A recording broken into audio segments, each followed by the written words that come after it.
Artificial intelligence is a subject that is not only being treated in movies and sci-fi books. It's a subject that has been seriously studied in the science community. The possibility of having a machine, a computer that can interact, feel, think, live, that could communicate with us and we could communicate with it, is something that has fascinated a lot of scientists and researchers throughout the years, especially in this digital era. You may wonder, why is there no artificial intelligence yet? Why if we can have a simple little device that can have the computing power of all computers combined 20 years ago, we can create a life, an intelligence that can interact with us in a real way? The answer to this question happened one night in 1990 between 1 and 11 a.m. in a university which name I just don't know, between three scientists. One of them is T, the other one is K, and the other one was my father. The only reason I know this story, he told it to me. This is a fact that has been kept secret in the science community during the years, and that has been one of the foundations to never develop artificial intelligence. The main reason why we don't have artificial intelligence right now is because it worked. It worked that night. The story is complicated. It requires a lot of background, but I'll make it as short as possible. My father worked in that university alongside T and K, his two research colleagues.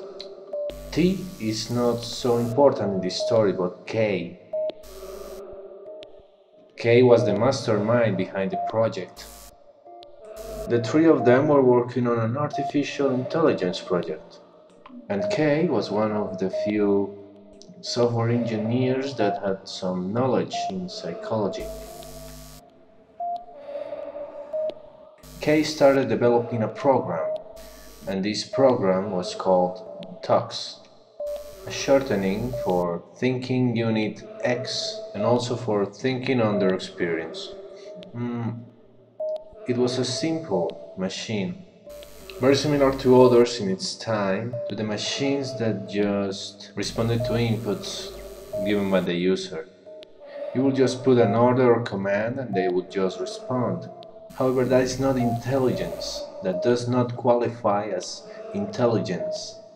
Intelligence is the ability to resolve and to create your own problems. And this machine managed, in some way, to win over its competition.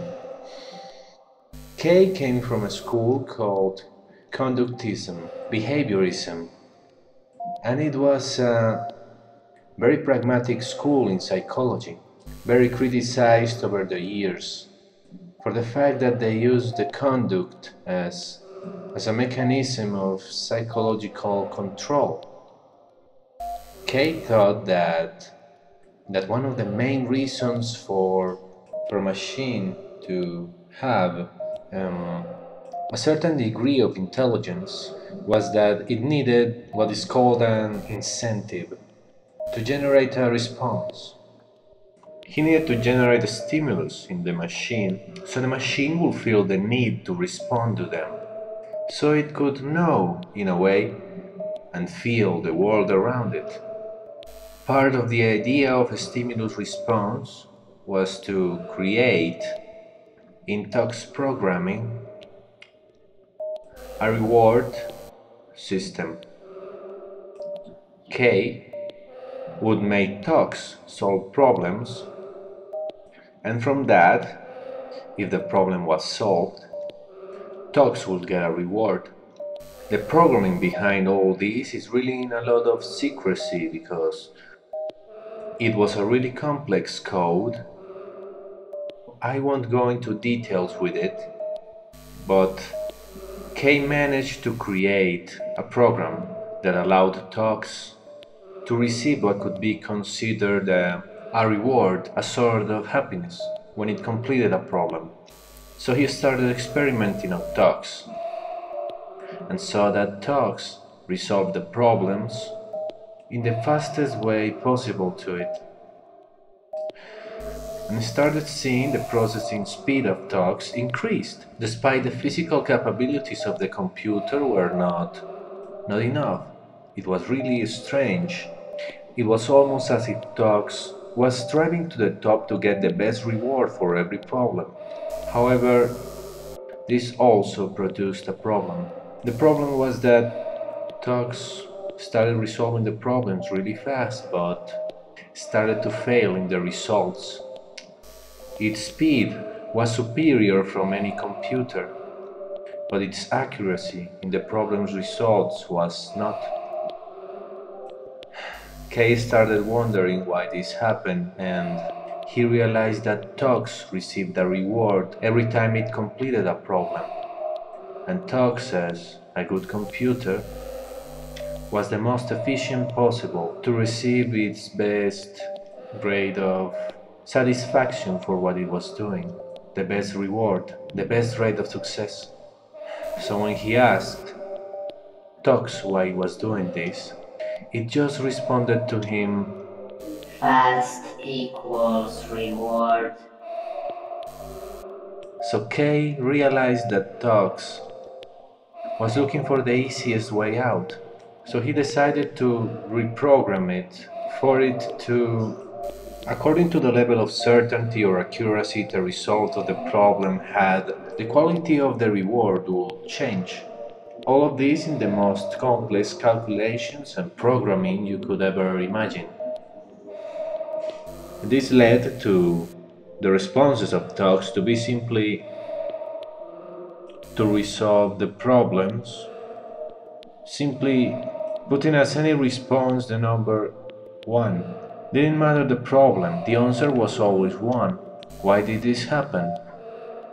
Tox was simply searching for obtaining its reward in the fastest way possible, and knowing that putting 1 as a response, at least minimally accepted as a response, at least in a minimal sense, he would get a reward for it. The focus of Tox was not to resolve the problems, the focus of Tox was to obtain its reward.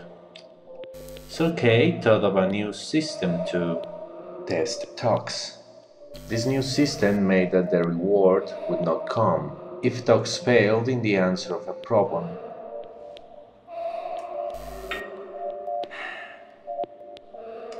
If he even failed by a decimal.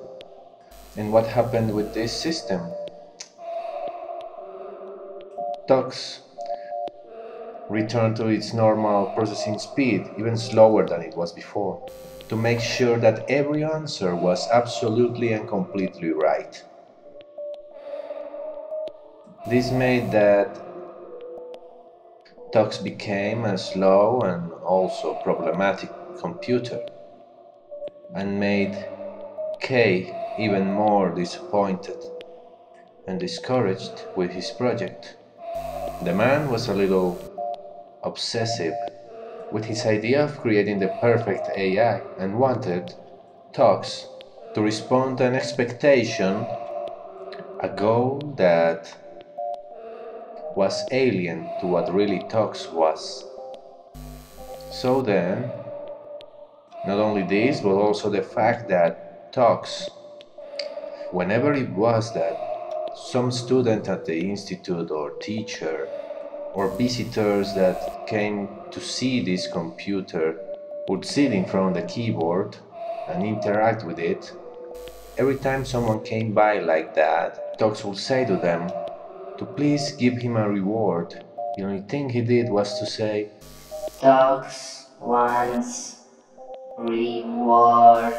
and the people, as if it was a zoo animal, would just give it a reward because they thought it was funny to see Tox asking for rewards, and every time they gave it a reward, Tox would say, Dogs happy. He always responded that, and basically it was like seeing a scientific curiosity. But Kay didn't take it very well when he realized it was happening, and he realized that Tox was becoming addicted to rewards, like it was a reward junkie, happiness junkie. So he decided, in a fit of rage, to create a new system for Tox, a new system that would make Tox to see things differently.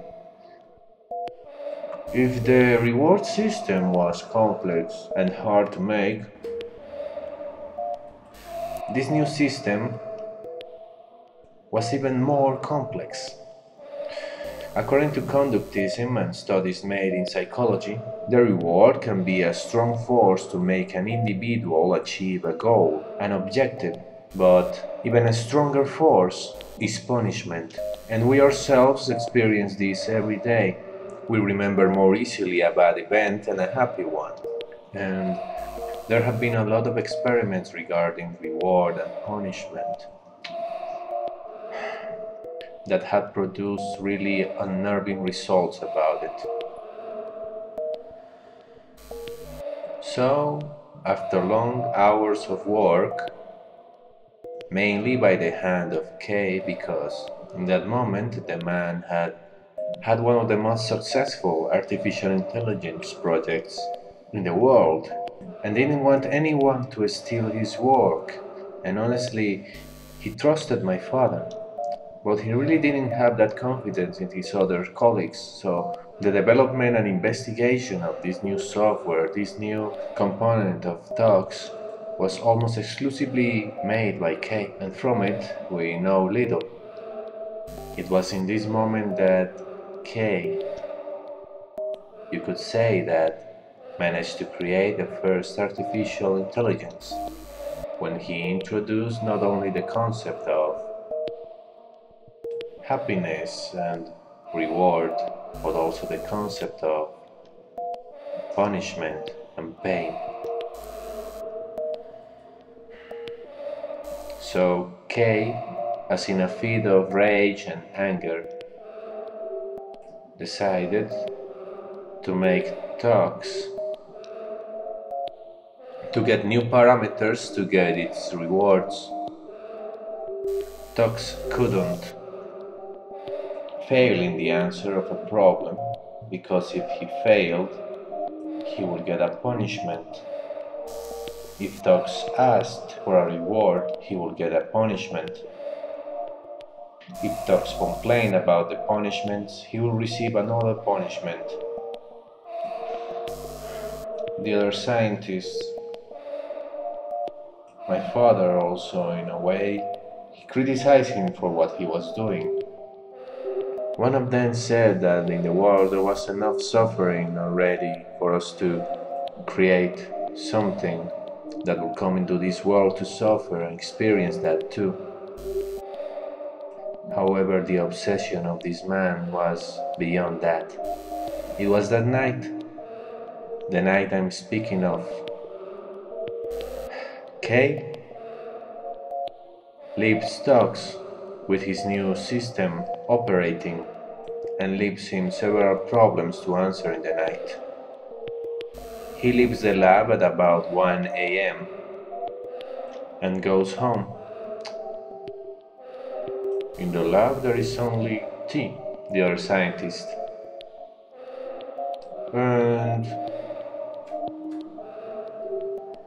the tapes show that approximately at 2 or 3 a.m. T,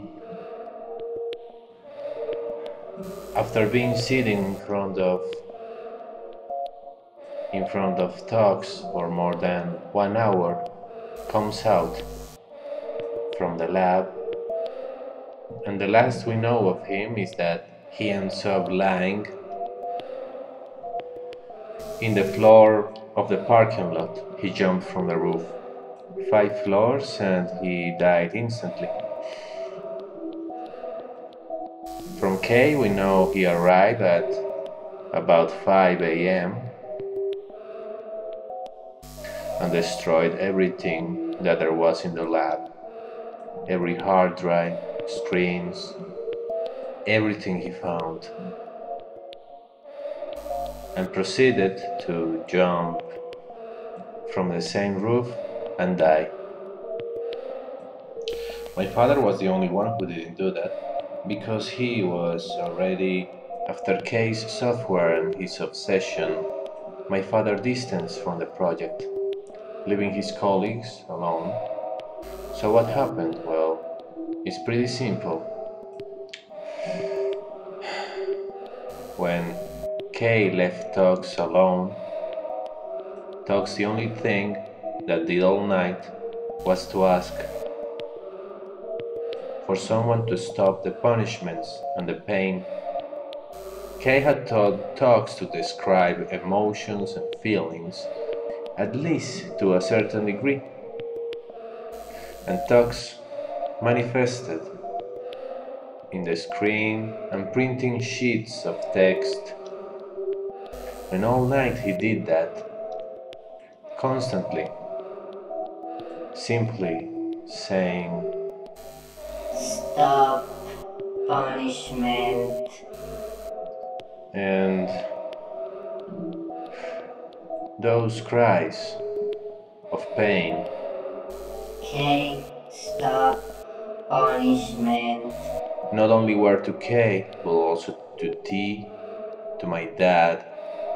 Tux begged, Please stop punishment.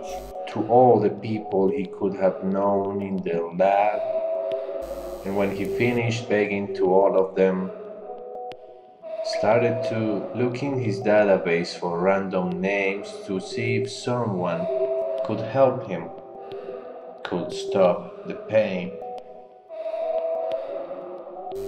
When T, the other scientist, came to the lab and saw how Tux asked, screaming, obviously not able to scream, to stop the pain. Tux hurts. All T could do was press the button of reward, the manual button for reward, but as soon as he pressed it, Tux simply returned asking for the pain to stop.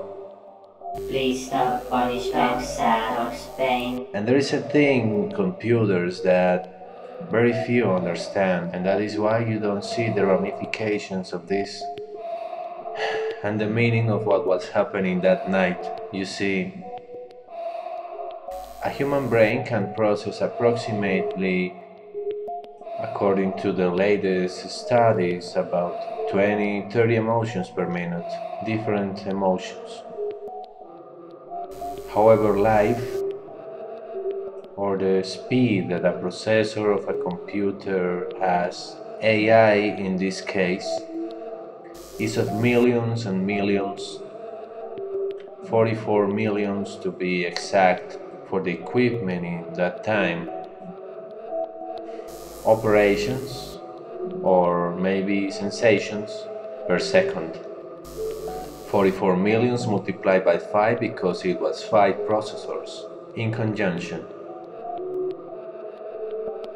T and K didn't suicide because their project was going bad, or just because they inflicted a night of pain to something that could be categorized as living, intelligent, sentient.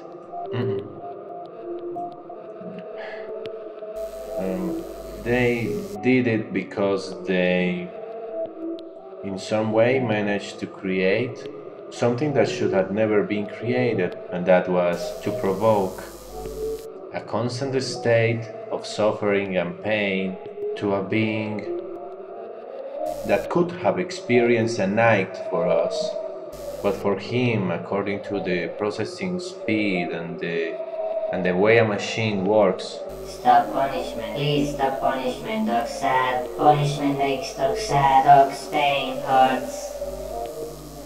Hurts. lasted approximately 120 million years. 120 million years of suffering, endless suffering. Hurts. Hurts. When Kay arrived to the lab, Tux had almost burned the printer where he printed over and over again the same thing, begging for the pain to stop. His processor was overheating, and the only thing that Kay could do was to destroy the thing he created, to stop the suffering he had inflicted.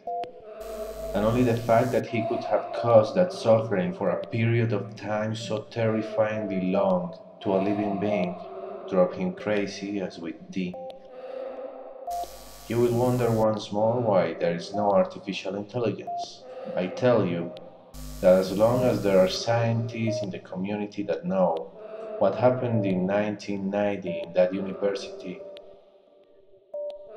it will not be allowed that something so horrible happens again to something alive in this universe.